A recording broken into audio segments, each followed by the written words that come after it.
예, 저 시작하기 전에 저희 그 서창록 교수님 좀 오랜만에 저희 온라인으로 저희 워크숍을 하는데 처음으로 하는 거죠, 온라인 워크숍은. 그리고 SSK 워크숍은 저희가 64회째인데 되게 오랜만에 하는 것 같아요. 단장님 한 말씀 부탁드립니다. 네, 반갑습니다. 그 말씀을 안 하실 때는 마이크를 끄는 게 좋을 것 같아요. 굉장히 하울링이 좀 많아서 말씀 안 하시는 분은 그 주윤정 박사님하고 구정호 교수는 켜놔도 되고 다른 분들은 일단 끄고 필요할 때만 켜는 게 나을 것 같습니다. 안녕하세요. 저 서창록이고요. 대부분 뭐 제가 아시는 분들이 많은 것 같고 굉장히 오래간만에 인사를 드립니다. 제가 저도 이렇게 화상회의 하는 거는 뭐 한 2년 전에 한번 유엔에서 하는 회의에서 한번 해보고 저 처음이에요 사실. 근데 뭐 괜찮네요. 여기 얼굴도 다 보이고. 그래서 다 아시는 분들이 많아서 내가 이 얘기를 해야 되나 말아야 조금 고민했는데 뭐 비밀도 아니고 제가 사실은 코로나에 감염이 돼서 병원에 거의 한 달 입원을 하고 퇴원한 지 한 일주일 됐습니다 이제. 그래서 그 뭐 기회가 되면 제가 뭐 겪었던 어떤 그런 것도 좀 말씀을 드릴 수 있을 것 같고, 제가 인권적인 측면에서 느낀 게 상당히 많거든요. 사실은 지금 코로나가 지금 실제로 걸린 사람은 굉장히 많지 않아요. 사실은 우리나라 5천만에 비하면 10,000명이라는 거는 굉장히 적은 숫자라고 볼 수 있거든요. 어떻게 보면 그들이 어떻게 뭐를 느끼고 겪었는지에 대한 고려는 상당히 없는 것 같아요. 우리 사회에서 그런 면도 있고. 그래서 뭐 오늘 꼭 아니더라도 나중에 기회가 되면 그런 얘기도 한번 나눴으면 좋겠다 그런 생각을 했고요. 그리고 지금 뭐 코로나 이 사태 때문에 모든 활동이 다 중단돼 있죠.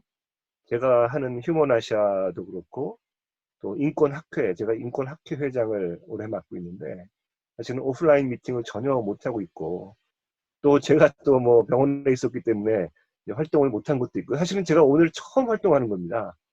제가 그 22일에 3월 22일에 병원에 들어갔다가 그 퇴원하고 나서도 전혀 활동을 안 하고 있었어요. 그리고 조금 시골에 가서 좀 쉬다가 사실은 오늘 아침에 올라왔습니다.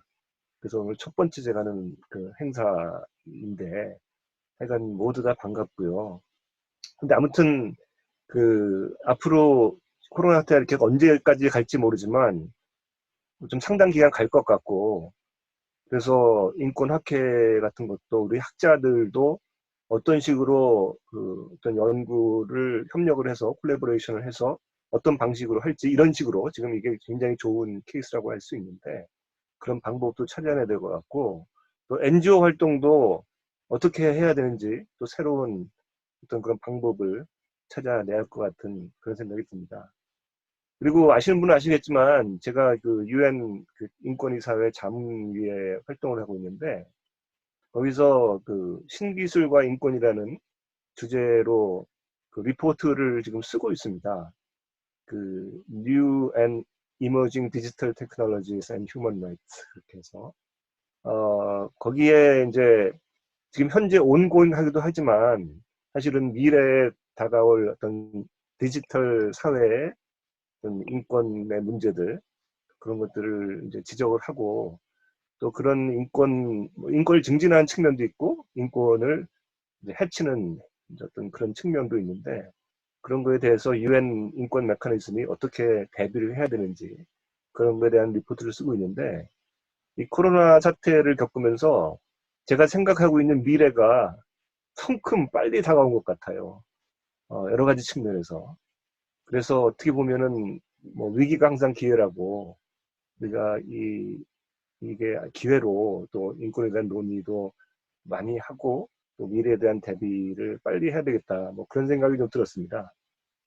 그리고 오늘 발표해 주시는 주윤정 박사님 대단히 감사하고요. 제가 작년에 그 인권위원회, 국가인권위원회에서 하는 그 대한민국 인권 근현대사 그 프로젝트에 주 박사님이랑 같이 참여해서 했었고요.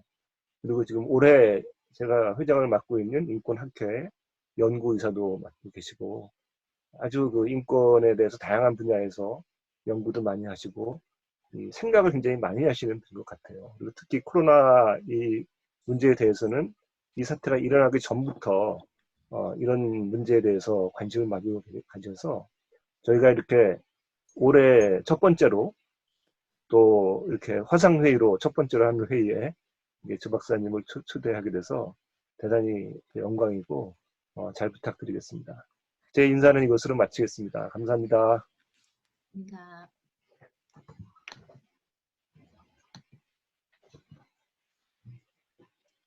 박사님, 이 교수님? 교수님 마이크를 켜야 되는데? 구정우 선생님. 네, 죄송합니다. 네, 서천욱 교수님 좋은 말씀 감사하고요.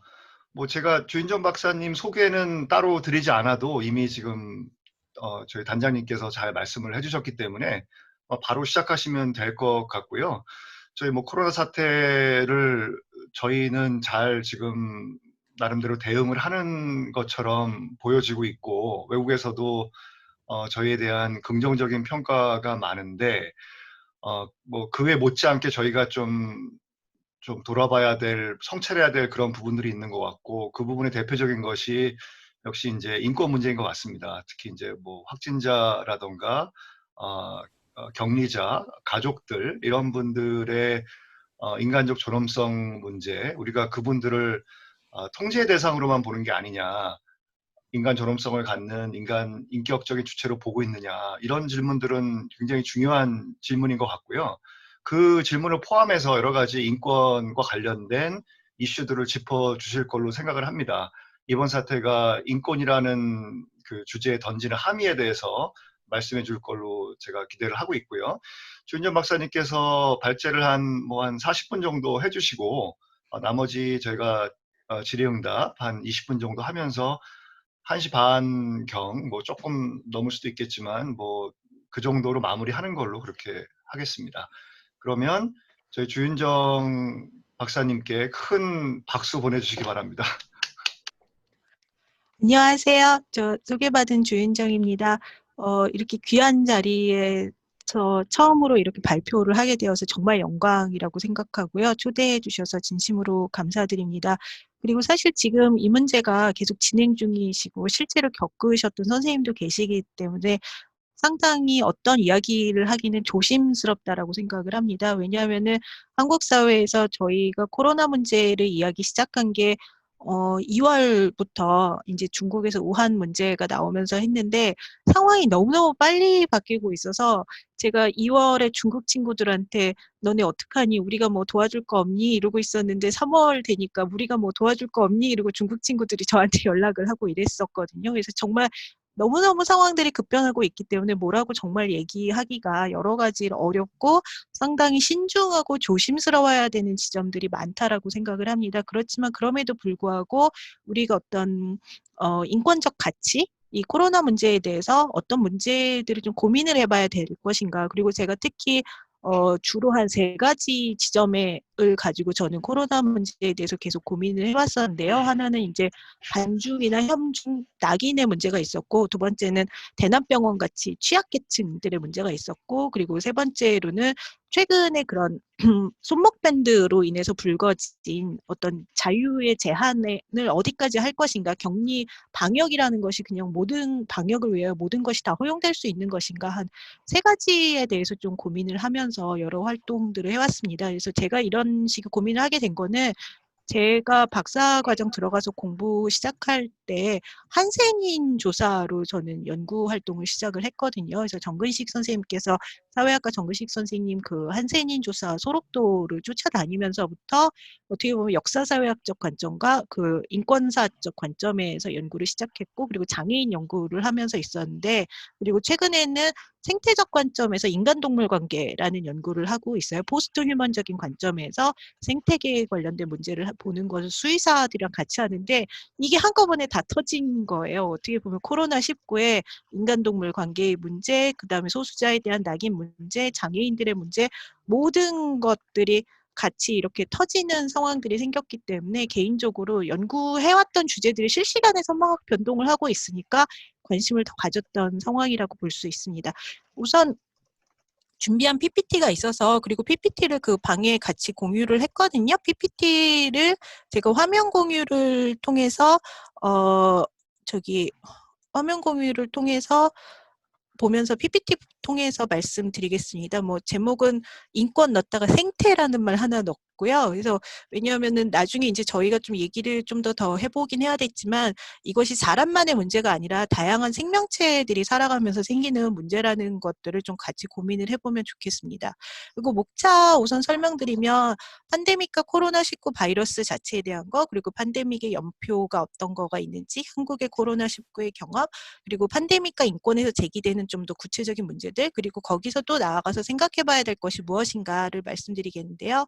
최근에 보면은 해외 학계나 지성계에서도 지금 엄청나게 많은 논쟁들이 벌어지고 있는 것 같습니다. 인권인가 안전인가, 자유인가 안전인가, 그다음에 이것이 서구에서의 그런 개인을 보호하는 방식이 왜곡된 개인주의냐, 그리고 이 동양의 중국이나 한국의 방식이 공동체의 보호이냐, 이런 것들이 세계 지성인들 사이에서 어마어마하게 논쟁들이 많이 이루어지고 있고, 그리고 이것이 서구 중심주의의 몰락이냐, 뭐 아시아적 모델이 새로운 어떤 질서로 들어가는 것이냐, 뭐 이런 식의 얘기들이 상당히 많이 벌어지면서 기존의 사회과학들이 갖고 있었던 여러 가지 논쟁 지점들 일이 실시간으로 벌어지고 있는 상황인 것 같습니다.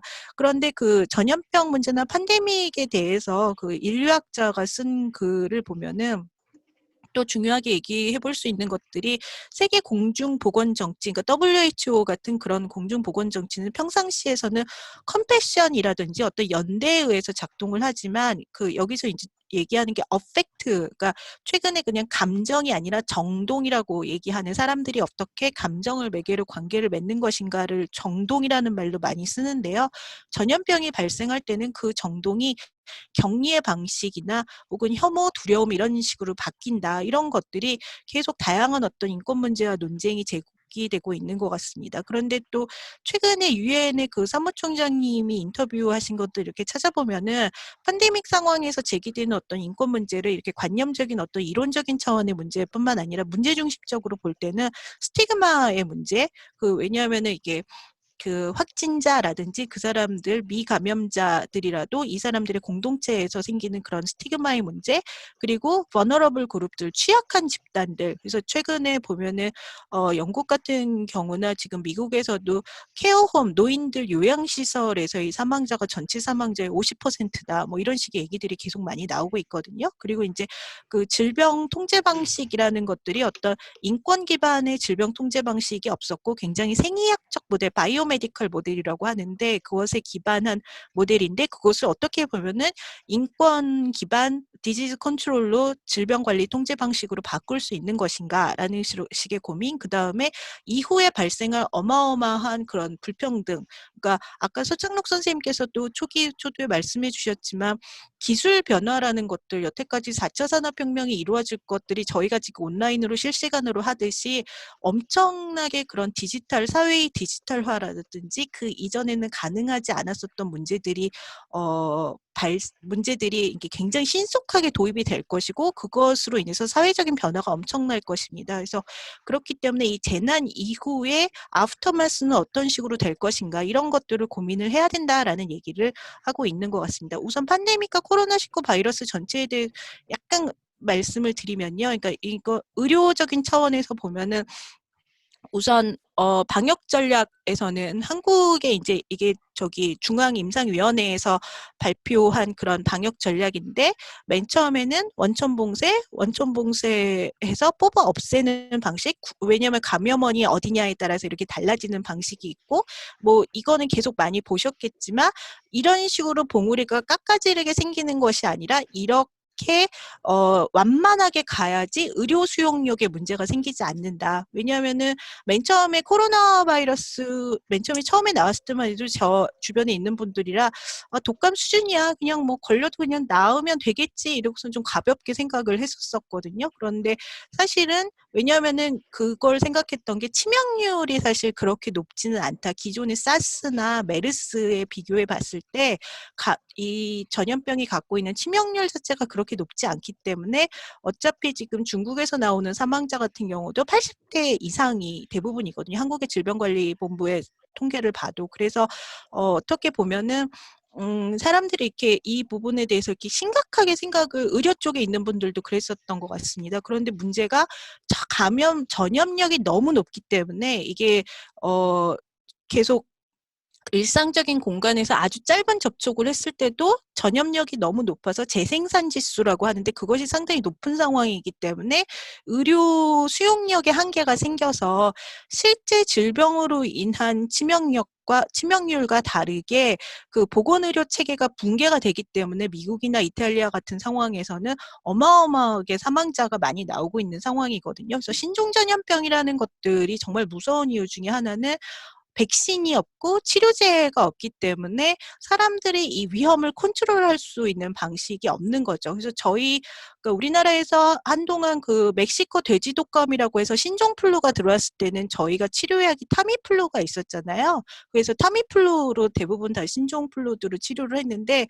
사람들이 그 우스갯소리로 하는 얘기가 신종플루만 해도 그러니까 멕시코에서 시작이 돼서 북미를 다 돌고 왔기 때문에 치료제가 개발이 됐는데 이건 중국에서 나왔기 때문에 치료제가 없다. 그래서 아프더라도 선진국 사람들이 먼저 아팠던 병을 아파야지 치료제도 있다. 왜냐하면 이게 치료제 개발이라는 게 결국은 이게 마켓과 연관이 되기 때문에 이 시장 사이즈가 되지 않으면은 백신 개발이나 치료제가 되지가 않거든요. 그래서 정말 신종 전염병들 같은 경우는 그렇기 때문에 그런 문제가 있고 그다음에 또 하나는 코로나 바이러스는 코로나가 이게 원형 모양이잖아요. 이렇게 생긴 이 원형 모양을 하는데 그래서 중국에서는 이걸 신종 관상병독이라고 얘기를 하거든요. 관상이라 이렇게 동그랗다라는 거죠. 그런데 이 코로나 바이러스 같은 경우는 RNA 바이러스라고 합니다. 그래서 바이러스에 보면 DNA 바이러스와 RNA 바이러스가 있는데 RNA 바이러스 같은 경우는 백신을 정말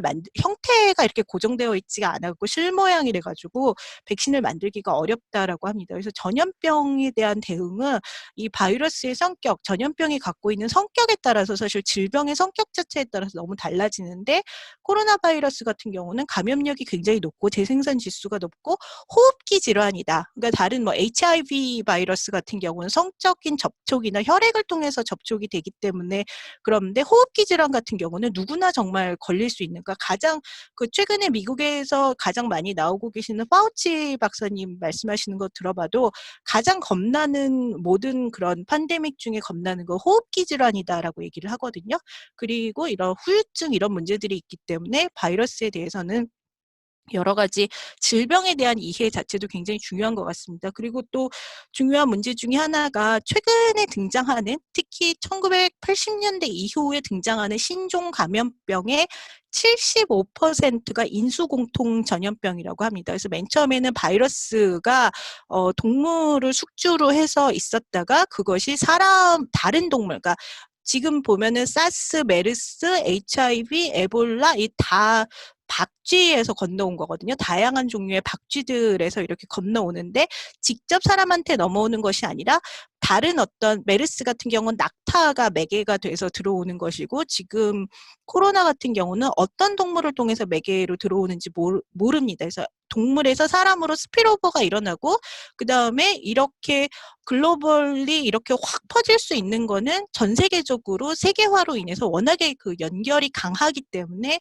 질병이 어마어마하게 전파되는 속도가 이제 점점 강도가 높아지고 있다. 그래서 최근에 정말 그 방역과 관련해서 열심히 여러 가지 그 인터뷰를 하고 계시는 빌 게이츠 말씀하시는 걸 들어보면 빌 앤 멜린다 파운데이션에서 사실은 몇 년 전부터 그 저개발 국가의 백신 개발을 위한 어마어마한 일들을 하고 계셨거든요. 근데 빌 게이츠 이야기하시는 거를 들어보면 한 5년 전부터 팬데믹에 대해서 경고를 했었고 인수공통 전염병으로 인해서 이렇게 어마어마한 것이 생길 것이다라는 걸 얘기를 했고 최근에 인터뷰하신 것도 보면 어떤 얘기를 하시냐면 이번 거는 그나마 감염력은 높은데 재생산 지수는 높은데 실제로 치명률 자체는 그렇게 치명적이지는 않고, 그러니까 그렇게 높은 편은 아니거든요. 다른 식이 없던 질병들에 비해서.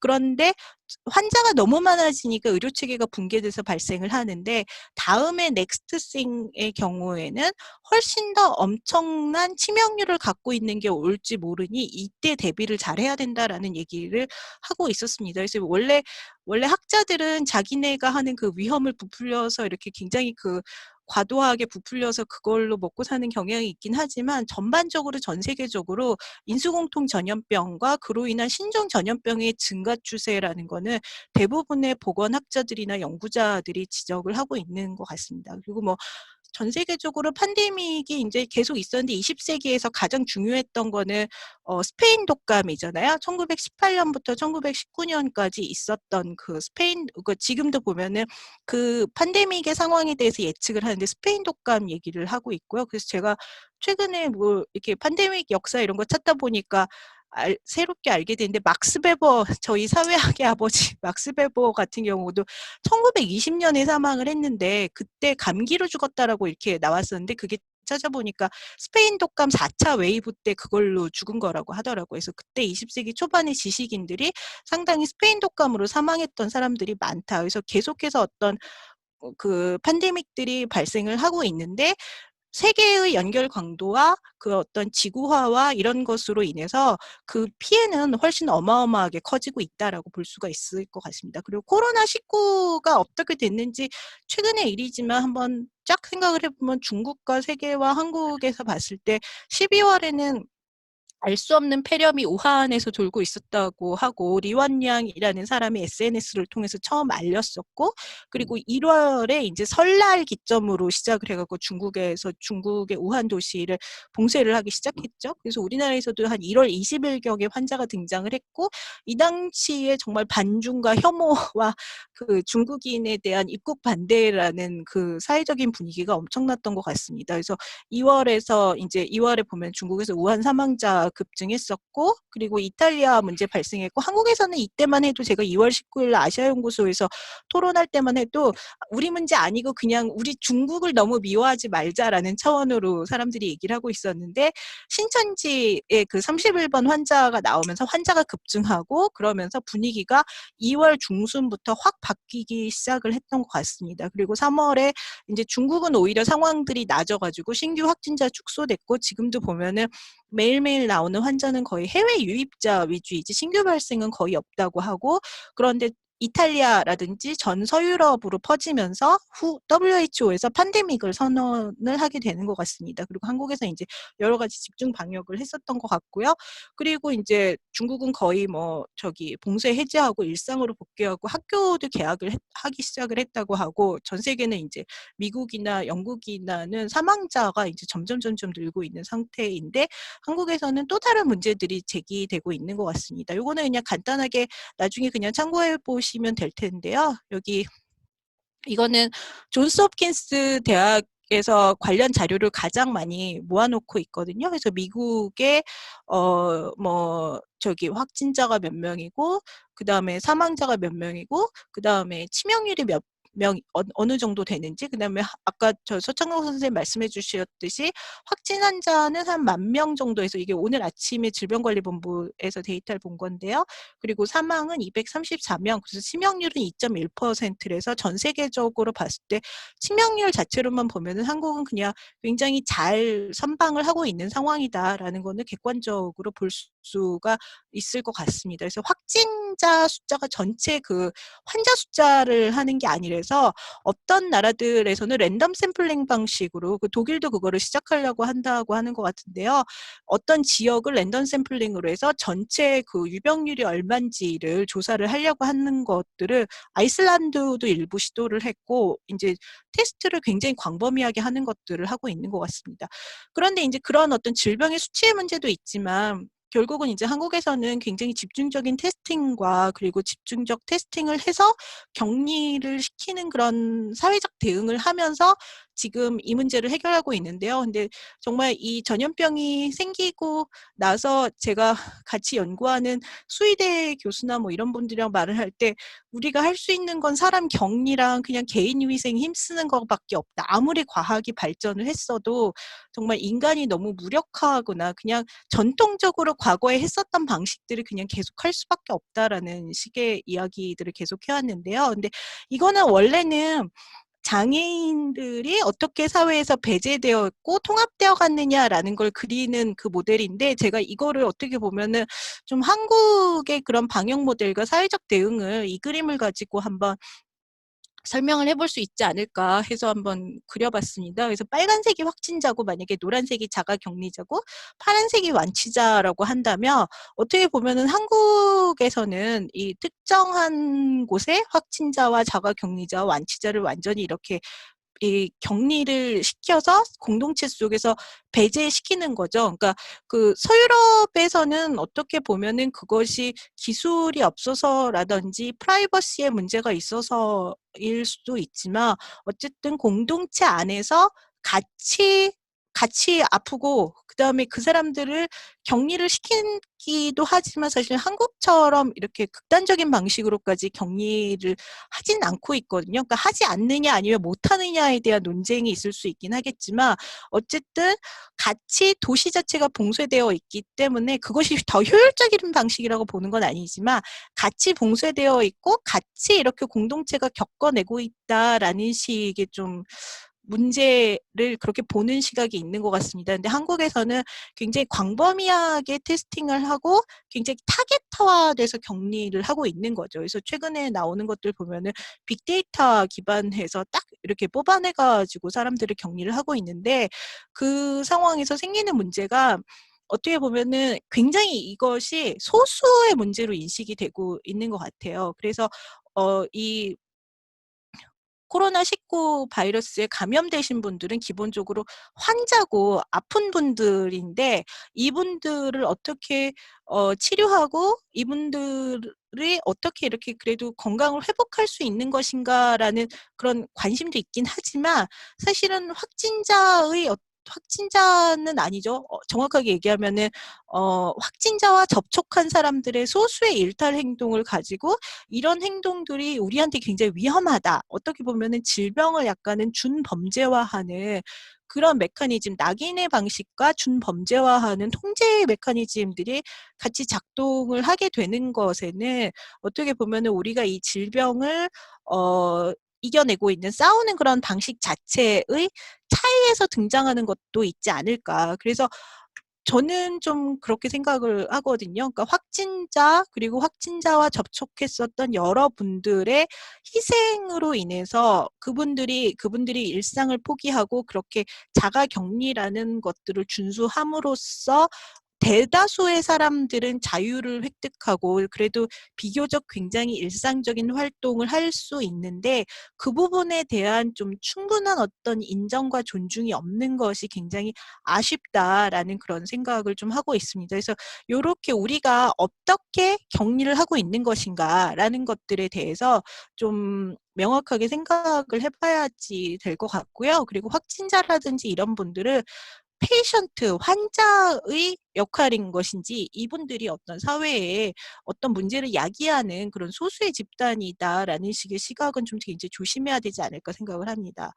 특히 우리나라의 격리의 역사를 보면은 제가 연구를 시작했던 한센병에서부터 시작이 되는데 여기 그 소록도인데요. 나중에 한번 가보실 수 있는 기회가 있으시면 좋으실 텐데 이게 이제 식민지 시대 때 섬의 모습이거든요. 근데 딱 여기를 이렇게 나눠서 여기는 무독지대, 여기는 유독지대 그래 가지고서는 사람들을 완전히 분리를 시켰고 여기 소록도에 가면은 소록도에 있는 부모들과 아이들을 만날 때조차 접촉조차 못하게 하고 그냥 저렇게 바람을 등 뒤에 서고 어떻게 전염이 될지 모르니까 저런 식으로 분리를 했었던 역사가 있습니다. 그래서 전염병에서는 어떤 두려움이라는 것들, 사람들이 전염이 어떻게 된다라는 것들을 정확하게 알지 못하기 때문에 그 공동체에 대한 위험 혹은 게으른 불황이 이런 식의 낙인을 가지고 해왔었던 그 굉장히 강력한 격리 역사가 있었고 그런 식의 격리의 궤적이나 역사가 한국의 질병관리 통제 방식에서는 계속 이어지고 있다라고 보고 있습니다. 저는. 그리고 제가 이 발표를 준비하면서 저도 좀 이게 구별이 돼야 되는데 구별이 되지 않구나라고 생각이 들었던 것 중에 하나가 미국의 CDC나 외국에서의 어떤 질병관리 정책을 보면 아이솔레이션과 커런티인을 정확하게 구별을 하거든요. 근데 한국에서는 제가 감염병 예방법으로 바뀌었죠. 옛날에 전염병 예방법이 감염병 예방법으로 바뀌었는데 그래서 지금 일어나고 있는 어떤 질병 통제에 대한 거는 다 감염병 예방법에 대해서 의거해서 이루어지고 있습니다. 근데 우리나라에서는 그냥 자가 격리, 접촉자 격리라는 말을 쓰는데 영어에서는 아이솔레이션 같은 경우는 확실히 확진자인 사람들을 격리시키는 것을 아이솔레이션이라고 얘기하고 쿼런틴이라는 것은 쿼런틴이 원래는 그 베니스에 입국을 하는 데 있어서 뭐 40일인가를 사람들을 꽈트로 뭐 이렇게 되는 거잖아요. 그래서 40일인가를 분리를 시키는, 그러니까 뭐냐면 국경에서 다른 어떤 외국의 사람들이 들어오는데, 그래서 뉴욕 같은 경우도 거기가 대표적인 뉴욕의 그 섬이 쿼런틴을 하는 곳이잖아요. 그래서 혹시 모르니까 감염의 위험성을 예방을 하기 위해서 막는 것을 쿼런틴, 그러니까 접촉자를 막는 것, 접촉자나 가능성이 있는 사람을 막는 것은 쿼런틴, 그 다음에 확실히 질병이 있는 사람을 격리를 시키는 거는 아이솔레이션 이렇게 얘기를 하고 있는데 한국어에서는 이거를 그냥 격리라고 자가격리 이렇게 통칭을 하고 있는 것들이 어떤 문제를 인권적인 시각에서 좀 세심하게 보지 못하게 하는 것이 아닌가. 그래서 이 부분에 대한 좀 용어 정립이 필요하다라는 생각을 좀 하게 되었습니다.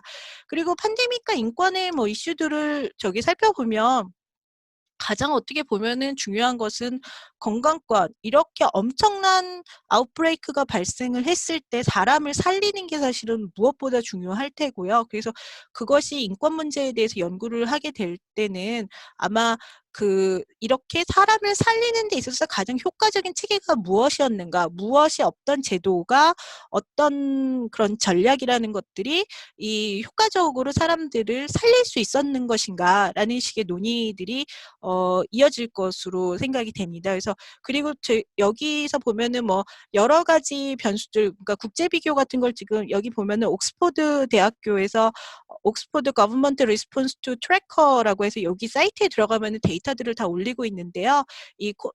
국가별 비교를 하면서 코비드-19에 대해서 얼마나 엄중하게 대응을 하고 있는가라는 것들을 국가별 비교를 하고 있거든요. 그러니까 여기 보면은 환자 수가 여기가 이제 요게 사우스 코리아인데 환자 수가 10명 단계에서부터 100명 단계로 갈 때 어떻게 어느 정도로 신속하게 대응을 하고 있는가라는 것들을 보여주는데 한국이 비교적 다른 나라들, 그러니까 미국이라든지 프랑스라든지 영국이라든지에 비해서 굉장히 신속하게 대응을 하고 있는 것으로 나옵니다. 그런데 이탈리아는 이 자료에서 봤을 땐 굉장히 신속하게 대응을 하는데 워낙에 이렇게 거의 감당 가능한 숫자를 넘어서서 이탈리아는 어떻게 설명을 해야 될지 모르겠지만 어쨌든 초기부터 신속한 진단과 치료와 공중보건에서의 개입들, 그다음에 적절한 봉쇄와 테스팅과 이런 것들이 이루어지고 있는가라는 걸 볼 때 한국은 상당히 이 측면에서는 잘 하고 있다. 그리고 또 중요한 것 중에 하나가 건강보험이, 우리나라 건강보험이 이제 보면은 김대중 대통령님 때 이게 확산이 되었지만 박정희 대통령 때 초기에 도입이 되기 시작을 하거든요. 그래서 건강보험이라는 것들이 갖고 있는 효과라는 것도 엄청나기 때문에 나중에 아마 이 질병 상황에서 질병 컨트롤의 가장 효율적인 방역 체계는 무엇이었는가? 그래서 요즘에 뭐 국제정치학이나 이런 데서 varieties of capitalism 같은 거 얘기 많이 하시잖아요. 자본주의의 다양성 같은 경우. 근데 그런 것처럼 아마 varieties of disease control 뭐 이런 식의 연구들도 상당히 많이 등장을 할 것으로 봅니다.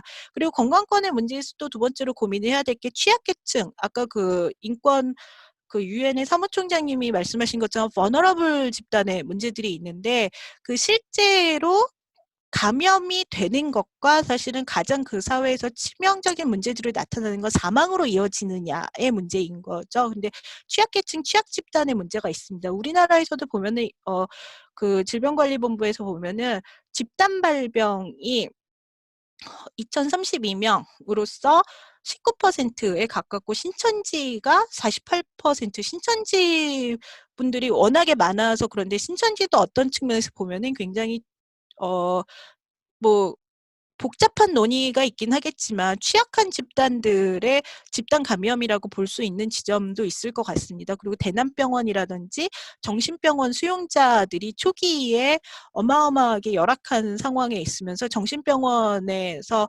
거기는 저기 베드가 아니고 정신병원이 온돌로 되어 있거든요. 대남병원은. 그래서 온돌 방에 있기 때문에 침이 이렇게 많이 퍼져서 그 환자가 정신병원에 있는 환자가 111명이 있었는데 그중에서 109명이 감염이 됐고 사망자가 어마어마하게 증가했던 그런 일들이 있었습니다. 그래서 콜센터라든지 열악한 공간에서의 어떤 집단 감염 문제들이 있고 사망률이 높아지는 거는 이렇게 어떤 집단적 생활을 하는 그러니까 뭐 사회학에서는 토탈 인스티튜션이라고 얘기하는 그런 어사일럼 공간의 문제들이 있어서 중국에서도 정신병원 감염 문제가 나왔었고 현재 영국의 뉴스를 보고 있으면은 사망자의 50%가 노인 요양시설이다. 왜냐하면은 유럽에서나 미국에서는 한국처럼 그런 대형 정신병원이 탈시설 운동을 통해서 많이 없어졌거든요. 그래서 지역사회로 갔기 때문에 그런 장애인 시설 자체의 문제보다는 노인들의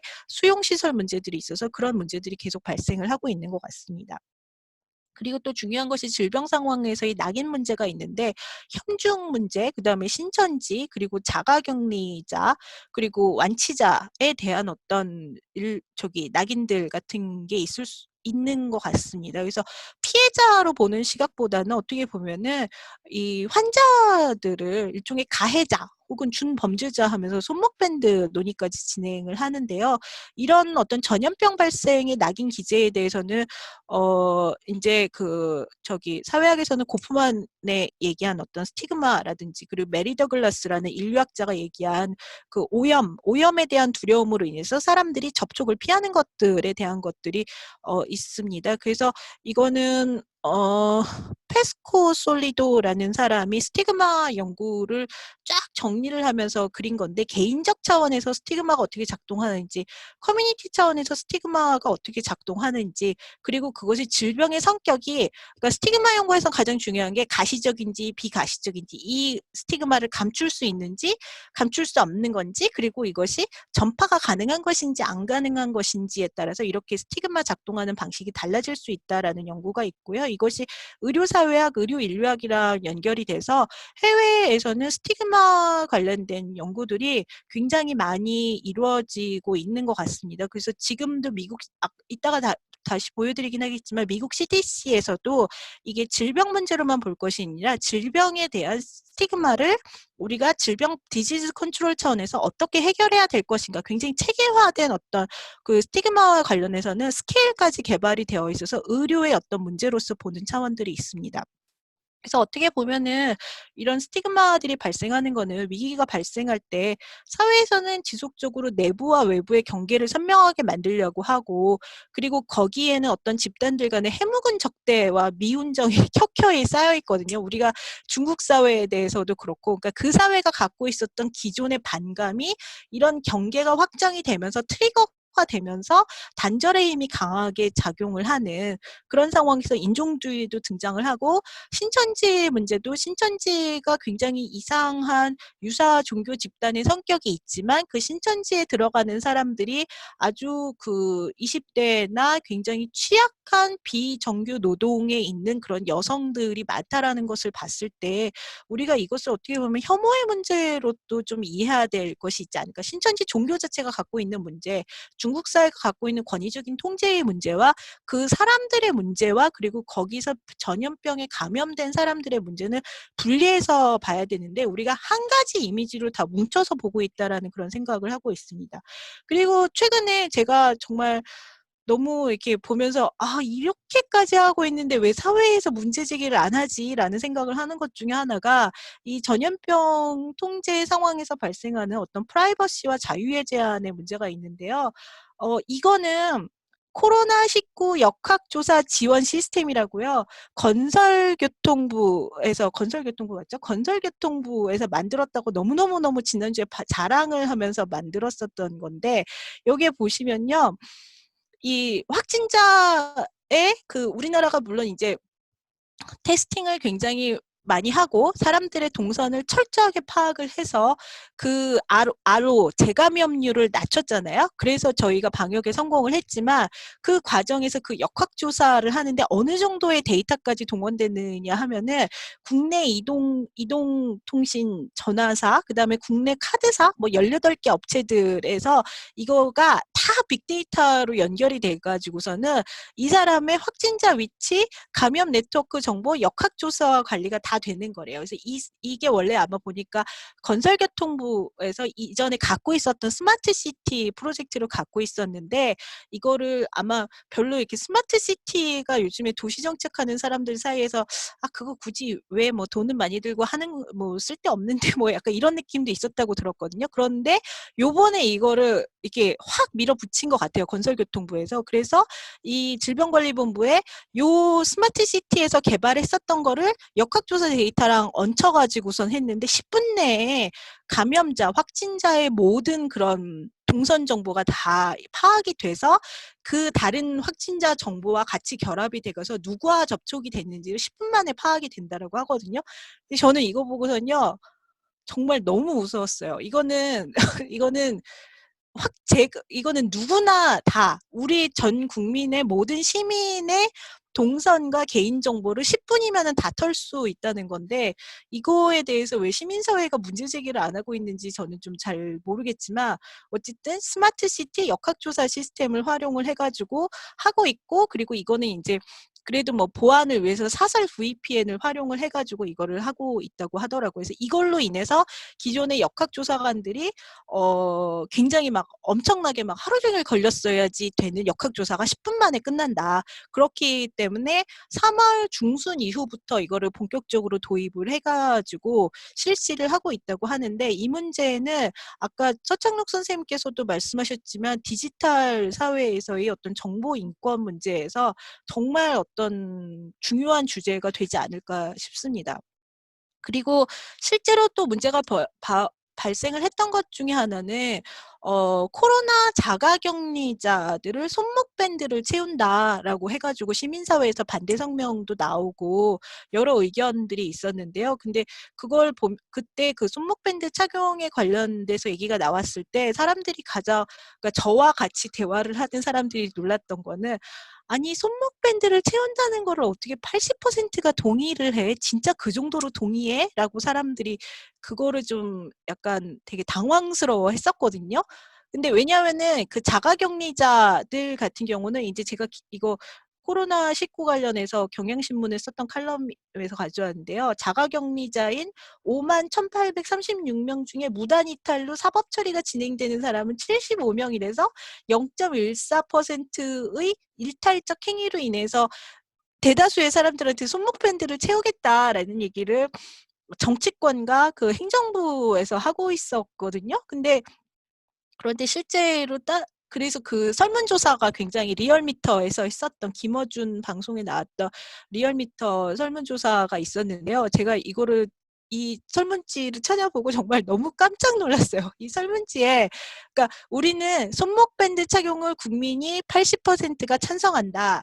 그래서 이 문제에 대해서 국민이 그렇게 동의를 하고 절대적으로 건강을 보호하는 게 가장 중요한 인권 문제이기 때문에 이 문제에 대해서 개입할 수 없다라는 얘기를 제가 아는 굉장히 유명한 어떤 인권 활동가한테 직접 듣기도 했어요. 그러니까 제가 이 손목밴드 문제라는 거는 어떻게 보면은 아무리 건강권과 이런 것들이 중요하다 하더라도 이 부분에 대해서는 이거는 허용할 수 없는 부분이다 하면서 성명서 내는 거를 좀 주도를 해가지고 여러 선생님들 인권단체나 뭐 의사 선생님들이랑 해서 얘기를 하는데 인권단체에 굉장히 아주 오래된 인권 활동을 하신 선생님이 사람들이 저렇게 원하는데 우리가 이거는 이 문제를 어떻게 봐야 될지 모르겠어요. 우리는 그래서 성명서에 동참 안 할게요라고 얘기를 하시더라고요. 그래서 그것에 근거가 됐던 것이 사람들의 어떤 여론에 근거하여서 손목밴드를 도입을 해야 된다라는 얘기를 정부에서 계속하고 정부와 당정 협의체에서 하고 있었거든요. 근데 이 설문지를 한번 읽어보세요. 여기 설문지가 보면은 최근 코로나19 확진자 중에서 자가격리를 해야 하는 사람들이 라고 이거는 정말 이건 조작이거든요. 거짓말이거든요. 우선 자가격리를 하는 사람은 확진자가 아닌 거고요. 그러니까 자가격리하는 사람은 아까 말씀드린 대로 퀘런틴을 하는 사람이지 아이솔레이션을 하는 사람이 아닌 거잖아요. 퀘런틴, 그러니까 접촉을 했었기 때문에 어떤 접촉으로 인해서 그 방역을 위하여 보호적인 원칙에서 하는 거지 이 사람들이 실제 감염이 된 사람이 아닌데 이런 식으로 설문지를 조작을 해서 77.8%의 손목밴드 착용 의견을 내놓고 그걸 가지고서는 뭐 총리실 등등등등 얘기를 하고 있었더라고요. 그래서 진짜 이 사회에서 어느 정도 논의까지 우리가 정말 인권적인 관점에서 질병 방역을 위해서 어느 정도 허용되는 것인가에 대해서 계속 끊임없이 학계와 연구자들이 감시하지 않는다면 여론의 선동, 왜냐하면 아까 처음에 말씀드린 것처럼 질병의 상황에서는 사람들이 격리를 해야 된다라는 것들이 우세가 되고 두려움과 공포의 감정이 아주 우선시 되기 때문에 그 감정을 활용해서 무엇이든 anything goes의 방식들이 나오기 때문에 어떤 인권적 가치, 우리가 지켜야 되는 어떤 최후의 마지노선은 무엇인가에 대해서 끊임없이 고민을 해야 되고 성찰을 해야 된다라는 생각을 했었습니다. 그리고 그래서 그렇기 때문에 어떻게 보면은 디지즈 컨트롤 그 전염병에 대한 디지즈 컨트롤 자체 내에서 어떤 인권이 그냥 하나의 요소로서 방역의 요소로서 들어가는 것들이 굉장히 중요할 것 같고요. 그래서 이것도 미국의 CDC에 보면은 데일리 라이프와 코핑에 있어서 어떤 일상적인 생활에서 어떻게 하느냐에서 reducing stigma, 그러니까 스티그마를 줄여나가는 것 자체가 방역의 어떤 중요한 방식들. 물론 미국에서는 그러니까 제 후배가 페이스북에 쓰고 있는 거 봐도 뭐 미국에서 지금 인종차별적 상황들이 너무 많이 발생을 하기 때문에 실질적인 문제도 있지만 어떤 낙인을 감소시키고 인권 기반으로서 방역 정책을 어떻게 짜나가야 되는 것인가라는 것들이 제도로서 들어가는 것들이 저는 정말 중요하다라는 생각이 듭니다. 싱가포르의 CDC를 보더라도 거기도 페이크 뉴스 문제들이 워낙 심각하니까 그 가짜 뉴스를 줄여나가는 것들에 대해서 싱가포르 CDC에서 일일이 다 대응을 하고 있었거든요. 그런데 한국의 질병관리본부를 들어가 보시면 알겠지만 딱 생의학적 모델, 바이오메디컬 모델에 기반한 어떤 질병 문제들만 논의하고 있기 때문에 이런 어떤 사회적인 방역, 그러니까 사회적인 심리의 멘탈 헬스의 문제도 있지만 낙인의 문제라든지 가짜 뉴스의 문제라든지 이런 것들 그리고 이것이 사회에 어떤 영향을 방역이 주는지에 대해서는 사실 그렇게 큰 고민이 없다라는 생각을 하고 있습니다. 그리고 네. 그리고 이제 아까 말씀드린 것처럼 아프터마스의 문제로 포스트 코로나 이후의 사회는 어떻게 갈 것인가는 정말 굉장히 암울하게 얘기하시는 대량 실업, 그러니까 사실은 인권위에 얼마 전에도 인권위 사무총장님이랑 얘기할 기회가 있었는데 코로나 문제에 대해서 얘기하면서 가장 걱정하는 게 대량 실업과 대량 해고가 나타날 텐데 이 문제를 어떻게 개입할 수 있을지에 대해서 고민을 하고 있다라는 말씀을 하시더라고요. 그래서 사실은 정말 새롭게 가지 않은 길이기도 하지만 정말 새로운 문제들이 많이 발생을 할 것이라고 생각이 듭니다. 그리고 또 말씀드리고 싶은 거는 국제인권기구에서는 전염병 관련된 뭐 이렇게 어떤 딱 정해진 그런 어떤 규범들 같은 게 그렇게 많지는 않지만 1984년에 시라쿠사 원칙이라는 것들이 그래도 자유의 제한을 할 경우, 그러니까 전염병 상황이라는 거는 안전을 위해서 자유를 제한을 하는데 그 자유의 제한을 하기 위한 최소한의 유보하는 리저브를 해야지 되는 원칙은 무엇인가 라는 것들에 대한 논의는 있었습니다. 그래서 이 얘기가 계속 많이 되거든요. 그래서 법에 의거하는 건지, 그러니까 아까 얘기한 손목 밴드 같은 경우는 법이 없는데 강제를 하려고 했었던 거고요. 그리고 일반선의 정당한 목표를 가졌는지, 그리고 그것이 가장 엄격한 수준에서 해야 되고 과학적 근거에서 기초하고 있는지, 에비던스 베이스드가 돼야 되는데 전염병 상황에서는 사실 에비던스 베이스드로 정책을 하기가 되게 어렵기 때문에 그냥 어떤 그 대중의 공포를 잠재우기 위해서 하고 그 공포에 편승해서 기존에 못했었던 정책을 실행해 나가는 경우도 있거든요. 저는 사실 그 스마트 도시 같은 경우나 약간 손목 밴드 같은 경우는 그런 측면이 있다라고 보는데 그런 어떤 우리가 어쨌든 최소한의 규범과 원칙을 가지고 이것이 어느 정도로 적절하게 이루어지고 있는 것인가에 대해서 지속적으로 감시를 하는 게 굉장히 필요하다는 생각을 했습니다. 그리고 마지막으로 말씀드리고 싶은 거는 그리고 어떻게 보면은 서구에서 비롯된 어떤 인권 규범이 이 정말 전무후무한 그런 전대미문의 상황에서 새로운 재난 상황에서 인권 규범이 이게 워킹하느냐 라는 식의 문제들이 많이 제기되고 있는 것 같습니다. 그래서 서양에서 지금 벌어지고 있는 프라이버시와 관련된 논쟁들이라든지 중국 모델을 바라보는 거라든지 이런 것들이 과연 이 기존의 서구의 근대적인 인권 가치라는 것들, 자유에 기반한 인권적 가치가 워킹하느냐라는 것들에 대한 논쟁들이 시작이 되는 것 같고요. 그래서 아감벤이라는 이탈리아 철학자 같은 경우는 맨 처음에는 이런 응급 상황에서 지나치게 자유를 제한하는 것들을 막 비판을 하다가 이탈리아 문제가 어마어마하게 터지면서 오히려 이렇게 비판을 받는 등 뭐 아감벤이나 에스포지토나 이런 사람들이 계속 바이오 폴리틱스, 뭐 이뮤니티 폴리틱스 이런 식의 논의를 해왔던 사람들이거든요. 그래서 이런 사람들 간에 격렬한 논쟁들이 벌어지고 있고 거기에 이제 한국적 경험을 도대체 어떻게 분석할 수 있는 것인가라는 얘기들이 제기되고 있는 것 같습니다. 그래서 뭐 이게 권위주의적 모델이냐 아니면 하이브리드적인 모델이냐 아니면 빅데이터와 결합된 새로운 어떤 인민의 어떤 욕구, 디자이어를 반영하는 것이냐라는 식의 다양한 어떤 정치학적인 논쟁들이 벌어질 수 있는 것 같고요. 그래서 제가 이거는 이 글은 그 경향에 썼던 글의 마지막인데 어떻게 보면은 정말 초유의 생체적 재난과 디지털 감시 사회 앞에서 기존에 갖고 있었던 인권의 잣대라는 것이 굉장히 무력해 보이긴 하지만 우리가 지켜야 되는 마지막 선은 무엇인가? 그리고 우리는 과연 어떤 혐오와 두려움에 기반한 감시 기술 혹은 어떤 근거에 기반한 과학에 기반한 어떤 연대를 추구할 것인가라는 것들에 대한 고민이 필요할 거라는 생각이 들고요. 예. 그다음에 진짜 마지막으로 말씀드리고 싶은 거는 이 모든 어떤 인수공통 전염병, 아까 말씀드린 것처럼 80년대 이후에 발생하고 있는 신규 신종 전염병의 75%가 인수공통 전염병이고 그거는 생태계에 있었던 바이러스가 사람에게 스피오버돼서 넘어와서 생기는 병들인데 HIV, 에볼라도 박쥐였고요. HIV도 박쥐였고요.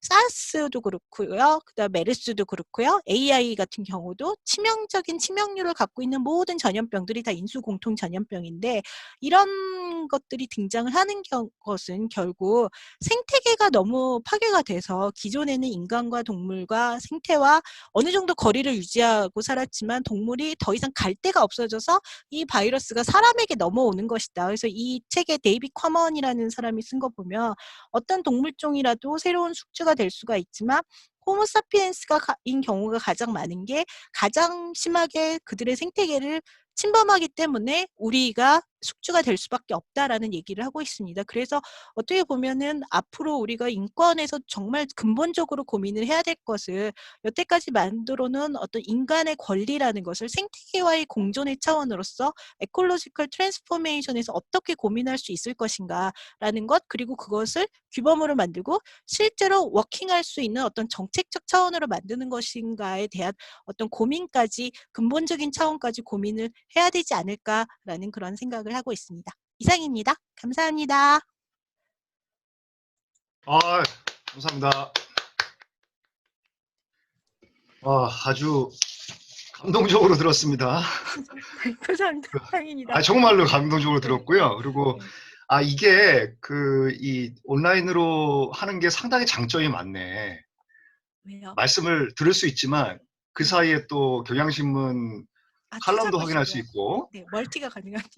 예, 그리고 따로 보내주신 슬라이드도 원하는 대로 확인할 수가 있고, 네. 또 사람들이 다 집중을 하고 있는지도 잘 볼 수가 있고요. 여러 가지 면에서 이거 참 좋은 것 같아요. 아까 서 선생님, 교수님 말씀하신 대로. 저는 네. 안 써봤는데요. 줌에요, 컨센트레이션을 체킹하는 기능도 있대요. 그래서 그거를 확인해준대요. 저는 안 서 써봤어요. 교수님 뭐 무슨 말씀? 예. 예, 제가 저 한마디만 하려고. 네, 말씀하십시오. 예. 네, 아니, 저 너무 잘 들었고요.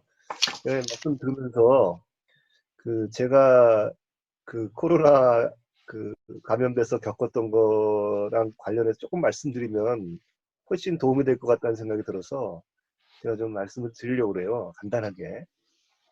제가 아까 말씀드렸지만 유엔 인권이사회 자문위원회에서 쓰는 보고서 중에 중요한 포인트가 디지털 신기술이 이제 개발되면서 그 개발되는 과정에서 또 그런 기술이 활용되는 과정에서 또 그런 기술을 통해서 비즈니스 모델이 만들어지는 과정에서 인권적인 고려를 제대로 하지 않으면 우리가 미래 사회에 엄청난 재앙이 온다라는 어떤 그런 주장이 있는 거거든요. 근데 지금 그게 막 코로나 때문에 막 다가온 거죠. 아까 말씀했던 뭐 프라이버시 문제라든가 스티그마의 문제라든가 이런 것이 현실이 돼버린 거예요. 그 우려가. 그래서 지금이 굉장히 중요한 시기다라는 생각을 또 한 번 하게 됐고요. 그리고 제가 감염돼서 병원에 있어 나오고 나서까지의 이제 세 가지만 좀 말씀드리면, 첫 번째 이제 프라이버시 문제가 있는 거죠. 제가 미국에서 이제 걸려서, 미국에서는 걸린지 잘 몰랐었고요. 서울에 좀 일찍 들어왔죠. 몸이 좀 안 좋아서. 근데 그때만 해도 이런 뭐 자가격리라든가 그런 규정이 없을 때예요.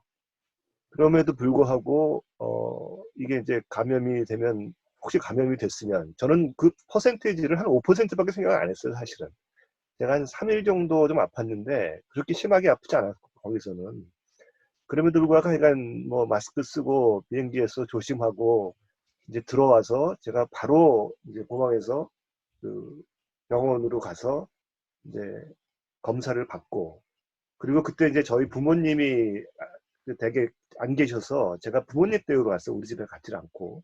그래서 부모님 댁으로 가서 혼자 거기서 이제, 왜냐면 그때는 결과가 바로 나올 때가 아니에요. 그래서 하루 자고 그 다음 아침에 이제 전화를 받고 확진 판명을 받은 거죠. 그래서 뭐 저도 엄청나게 이제 심리적인 충격이 있고 그런 상태에서 이제 바로 시작하는 것이 이제 저에 대한 조사예요. 역학조사, 전수조사. 근데 이제 제일 먼저 물어보는 게 이제 어디 어떻게 들렸냐. 그래서 저는 비행기 내리자마자 바로 택시 타고 들어와서 집에 어머니 때 아무도 없는데 들어와서 만나는 사람이 택시 기사 한 사람밖에 없다. 병원에 갔었고. 그랬더니 이제 뭐 이제 크레딧 카드를 다 좀 알려달라. 또 전화번호, 또 사진을 보내라고 그러더라고요. 제 사진을. 그래서 사진이 왜 필요하냐 그랬더니 이제 CCTV를 다 조사를 한다는 거예요. 제가 어디를 들렸는지 확인하기 위해서. 이게 그때는 조금 당황스럽더라고요. 제가 거짓말을 한다고 생각하는 것이냐. 이거 어떻게 내 개인정보를 그렇게 다 파헤칠 수 있느냐. 근데 뭐 저도 이제 병이 걸렸다는 어떤 그런 두려움 때문에 막 그런 어려움이 있는데 이제 그런 것까지 겹쳐서, 근데 또 한편 생각하면 이게 뭐 안전을 위해서 그 정도를 또 확인을 해야 되겠구나, 뭐 이런 이제 그런 심리가 있었던 거죠. 이제 그러고는 이제 아침에 보건소에서 차가 와서 그 방역된 차가 와서 이제 저를 병원으로 이제 데리고 가서 병원에서 이제 바로 입원을 한 거죠. 하고서는 이제 가족들과는 연락이 되니까. 근데 그게 하나의 프라이버시에 관련된 제가 이제 경험했던 거고. 그리고 이제 들어가가지고 이제 사실 병원에 입원해서 한 3일 정도를 굉장히 아팠어요. 굉장히 아파서 이게 죽을 수도 있구나라는 좀 그런 두려움까지 좀 생기고, 이게 내가 이 싸움에서 지면은 이제 가는 거구나, 뭐 이런 그 두려움도 좀 있고, 그런 상황에서 저에게 또 힘들게 했던 거는 그 아픔도 아픔이지만 가짜 뉴스예요. 예? 저에 대한 가짜 뉴스. 저희 어머님이 들어서 그 통해 통해서 제가 듣는 것이 뭐 서창록이 비행기 안에서 마스크도 안 쓰고 막 크게 떠들고 뭐그 스튜어디스하고도 막 그렇게 떠들고 얘기했다. 저는 사실 내내 밥도 안 먹고 마스크만 쓰고 있었거든요. 그 뭐 들어올 때도 여러 군데 들렸다 뭐 이런 뉴스들. 근데 그런 게 뭐 누가 만들어내는 건지는 모르겠지만 그 이제 스티그마에서 출발하는 거거든요. 이제 병 걸린 사람은 좀 아까 그 주윤정 박사가 얘기했지만 조금 하여간 그 한센병과 비교가 되는 거죠. 에이즈를 걸렸다든가 한센병에 걸렸다는 사람들. 그 옛날에 그 소록도에 가고 이런 사람들 저 어렸을 때만 해도 한센병 걸린 사람들은 나병이라 그래가지고 아주 그 나쁘게 봤거든요. 그런 이제 시각이 있는 거죠. 그리고 이제 제가 이제 퇴원을 하게 돼서 이제 나오는데 지금 재확진자, 재양성자의 문제가 있잖아요. 지금 사실은 정확한 것도 사실 밝혀지지가 않은 상태에서 저는 퇴원을 하게 됐는데 그 부분이 너무 궁금한 거예요. 막 100명이 재확진자가 나왔다 그러고 그럼 나는 나가서 돌아다녀도 되는 것인지 나도 재확진이 될 수 있는 건지 물론 과학적으로 증명이 되지 않았기 때문에 참 어려운 부분은 이해하겠어요. 그러나 이제는 정보가 좀 나왔는데 제가 퇴원할 때만 해도 아무런 정보가 없어요. 그냥 재확진자가 100여 명이 있다는 것 뿐이지 어떤 사람들이 재확진이 됐는지 그 사람들의 증세는 어떤지 어느 기간 후에 재확진이 되는지 그냥 무조건 재확진자 100명 나왔다 큰일 났다 이렇게만 뉴스에 나오고 질본에서도 그런 거에 대한 정보를 주지 않는 거죠. 그리고 제가 퇴원을 하게 됐는데 자가격리를 하는 거냐 그랬는데 그런 규정이 없다는 거예요. 나가서 끝이에요. 나가 돌아야 되면 돼요. 다 이제 음성 판정이 났고 그런데 사람들이 안 만나주려고 그러죠. 사실 여러분들도 만약에 제가 지금 뭐 1대1로 만나자 그러면 좀 두려우실 거예요. 네. 뭐 정확한 게 없으니까. 지금 뭐 어저께 뉴스를 보면은 뭐 감염의 가능성은 거의 없다. 뭐 이렇게 나오긴 하는데 그것도 확실한 게 아니고. 그래서 제가 이제 뭐 퇴원하자마자 이제 시골에 가서 한 일주일을 있다가 이제 옹아치러 왔는데 아무튼 근데 그 과정에서 제가 느끼는 거는 굉장히 이 병에 걸렸고 이미 병원이 난 사람까지도 이 사람들을 굉장히 좋지 않게 보는 시각. 그 제가 이제 그 소수자의 그런 거를 느끼는 거예요. 제가 한 번도 그런 입장에 있어 보지 않았는데 옛날에 예를 들어서 한센병에 걸렸던 사람들이 얼마나 힘들었을까 그런 측면을 보는 거죠. 그래서 아무튼 할 얘기는 많지만 이제 그런 부분이 있고 이제 한국이 지금 잘하고 있다고 하는데 물론 잘하고 있는 거죠. 현재 상황을 봐서는. 근데 한번 생각해 보세요. 제가 미국을 3월 8일날 갔는데요. 좀 일찍 갔어요. 왜냐면 그때 신천지 막 확산하면서 한국이 큰일 난 상태였고 미국은 안전하다고 생각을 했어요. 그래서 제가 사실은 며칠 일찍 떠났습니다. 미국에 가면 빨리 가는 게 안전하겠다. 네? 그런데 한 2주 사이에 엄청나게 상황이 바뀌어서 미국이 이제 거꾸로 된 거죠. 그리고 한국은 이제 안정되면서 지금 현재는 뭐 제일 잘하고 있다고 하는데 그게 이제 지나봐야 아는 거죠. 사실은 어떻게 될지 뭐 미래는 알 수가 없는 거예요. 중국이 우리가 했을 때 뭐 중국에 대한 어떤 혐오 막 이런 게 있었고 또 지금 미국은 나라 같지도 않은 나라로 보잖아요. 그런데 사실 한편으로 보면은 저도 과학자는 아니지만 이 지금 바이러스가 저는 스웨덴이 했던 어떤 뭐라 그러죠? 그냥 풀어놓고 어떤 집단 면역이 생기게 하는 그것도 일리는 있다고 생각을 해요. 뭐 스웨덴이 지금 어떤 상황인지 저도 정확히 모르지만 생각같이 이태리나 스페인 같이 이렇게 증거하는 것 같지는 않은데 아무튼 지금 안전 요소이냐 이제 개인의 어떤 인권이 우선이냐 이 디베이트가 있는 거잖아요. 물론 안전이라는 것도 건강권이라는 것도 인권이기 때문에 굉장히 중요한 거고. 근데 한국의 경우에 지금 아이솔레이션을 한 거죠. 완전히 아까 말씀하신 것 같이 완전히 환자를 격리시켜서 다른 사람이 감염이 안 되게 하는데 이게 이제 뭐 백신이 2년, 3년 후에 나온다면 길어질 수 있는 거예요. 스페인이나 이태리는 짧게 끝날 수 있는 거고 집단 면역이 생겨서. 그러니까 지금 한 1년 후에 지금 우리나라 상황이 어떤지 아무도 알 수가 없어요. 자, 그런 상황에서 제가 얼마 전에 그 어떤 비디오를 하나 보면서 한 의사가 한 얘기가 굉장히 와닿는데 우리가 이 역사를 나중에 이제 뭐 50년, 100년 후에 이 코로나 사태라는 것을 역사가들이 볼 때 어떻게 볼 것이냐. 사실 몇 명이 죽고 어떻게 됐다라는 결과는 사실 보지 않아요. 우리가 뭐 옛날에 그 다른 질병이 뭐 스페인 독감이 있을 때 몇 명이 죽은 사람 잘 모르거든요. 지금 그 과정이 굉장히 중요하고 과정이 중요하다는 거. 굉장히 와닿는 얘기인데 그 과정에서 얼마큼 우리가 인간을 존중하는 측면에서 이 일을 처리했고 얼마큼 협력을 했고 그런 상태에서 그것이 또 제가 생각하기에는 지금 만드는 여러 가지 정책들이 미래에 어떠한 인권적 영향을 미칠 것이냐. 굉장히 중요하다는 생각하거든요. 근데 거기에 대한 충분한 고려를 하지 않고 있다는 게 답답한 거죠. 아까 이 주은정 말씀에 좋은 얘기 해주셨는데 뭐 손목 밴드나 또 뭐 어떤 프로그램을 만들어 가지고 빨리빨리 개인의 정보를 취득할 수 있는 이런 것들이 물론 안전을 생각하면 국민의 80%가 찬성하는 건 이해가 돼요. 하지만 이런 정책들이 앞으로 우리가 50년, 100년 후에 어떻게 사회에 영향을 미칠 것이냐 그런 걸 생각하면 우리가 이 여러 가지를 인권적인 측면에서 고려를 해야 된다. 그리고 제가 그 보고서에서도 쓰는 그런 것이 지금 현실이 된 것 같아서 그런 얘기를 좀 말씀드렸고요. 그리고 우리 그 주윤정 박사님이 페이스북인지 뭐 콜럼인지 쓴 거에 제가 와닿는 것 중에 하나가 프랑스에서 사형제도에 우리나라 사형제도 아직도 국민 대다수는 아니지만 많은 사람이 찬성하고 있어요. 그래서 폐지가 안 되고 있는데 프랑스에서 폐지할 때 사실은 프랑스의 국민들도 더 많은 사람들이 찬성을 했다는 거예요.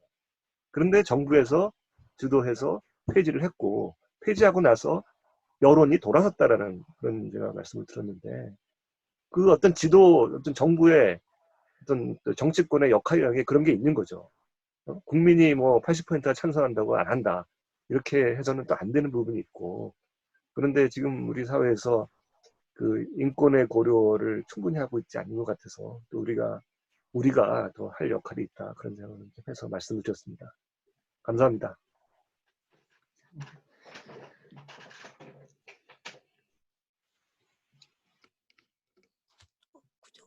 마이크 구정하세요. 마이크. 구정호 교수님 마이크 켜야 되겠는데? 아, 이런 식으로 뭔가 좋은 말을 하고 나면 기록이 안 돼요. 이게 뭐 어떡하면 좋습니까, 이거. 제가 굉장히 좋은 말을 지금 짧은 시간 동안 쫙 하고, 야, 이제 내가 말을 진짜 잘하는구나, 이제는. 안 되네. 근데 어쨌든 교수님, 제가 교수님 확진 소식 듣고 여러 가지 생각도 많았고, 그러면서 저도 칼럼 쓰면서 이 감염병에 걸린 사람들, 확진자나 이런 그 자가격리자들의 인권 문제에 대해서 좀 얘기를 했었는데, 참, 제가 말씀드렸지만, 그 교수님 같은 이 분께서 이렇게 좀 저희의 어떤 마음을 좀 움직여 주셔야 될 것 같아요. 그러니까 확진자의 목소리가 없고, 우리 사회에 아예. 확진자 중에서도 그 경험을 대중들과 공유하면서 마음을 움직일 수 있는 분이 사실은 뭐 누군지도 모르죠. 사실은 뭐 없고, 근데 교수님께서 그런 경험들을 지금 말씀해 주신 부분이 굉장히 감동적이었고요. 그리고 50년 후에 우리가 이걸 어떻게 기억할 것이냐, 이런 문제들. 단순하게 방역만 잘했다라고 기억이 남을 것이냐, 아니면은 국민들이 서로 용기를 주면서 새로운 사회를, 더 나은 사회를 만드는데 우리가 합력을 했느냐, 뭐 이런 관점으로 볼 테니까. 근데 그런 부분들 꾸준히 기회가 되면 말씀을 해주셨으면 좋겠고, 좀 그렇게 그 바람을 좀 말씀을 드리고요. 예, 알겠습니다. 그리고 하나만 추가하면 네. 지금 뭐 200여 명이 죽었잖아요. 우리나라에서도. 굉장히 소수이라고 할 수도 있지만 사실 희생자들에 대한 뭐 추모라 그럴까 어떤 그분들에 대한 이런 활동이 전혀 없잖아요, 우리나라는. 지금 뭐 네, 스페인 네. 분들이라도 그런 뭐 추모도 하고 뭐 이런 것이 있는데 확진자 또 퇴원자들 또 사망한 사람들 이런 것에 대한 그 뭐라 그럴까 그 그런 생각들이 너무 없는 것 같다는 그런 생각은 들어요.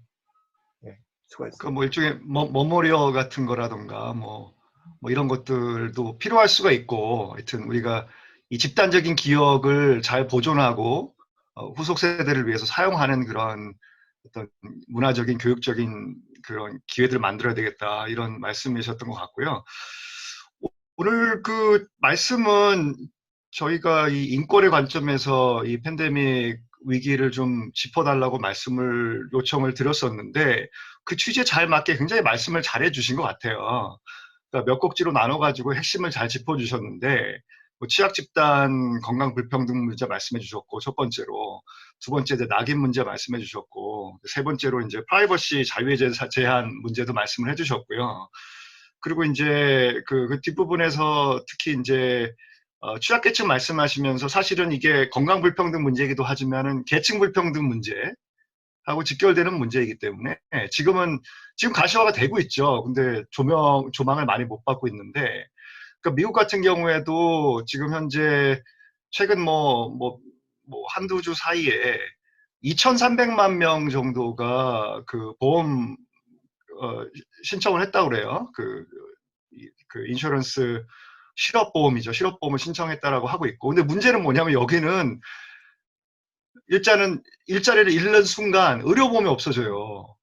거기는 이제 인플로이어 베이스드 시스템이기 때문에, 그래서 2,300만 명이 그렇게 그 실업보험을 신청을 하게 되면 예측되는 숫자는 한 1,000만 명 정도가 의료보험을 잃을 거다, 이렇게 얘기를 하고 있고, 그리고 현재 2,700만 명 정도가 이제 보험을 갖고 있지 않거든요.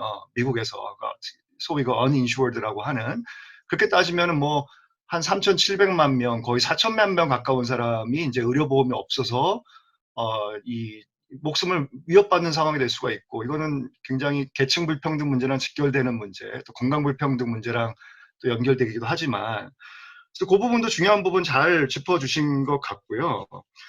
제가 저는 궁금했던 부분이, 물론 아까 말씀해주신 부분 중에서 여론 조작, 거의 조작이잖아요, 그거는. 조작이에요. 완전 네, 조작이죠. 저는 조작이에요. 깜짝 놀랐어요. 저도 저 문항 보고 깜짝 놀랐어요. 리얼미터 어, 들어가서 보고서는. 어떻게 이런 일이 네. 가능했는지 모르겠는데, 이거를 지금 누가 그 설문조사를 했는지 이것도 굉장히 궁금하고, 정말 있을 수 없는 일이 일어났다고 생각을 해요. 거의 두 번 했어요, 두 이, 번.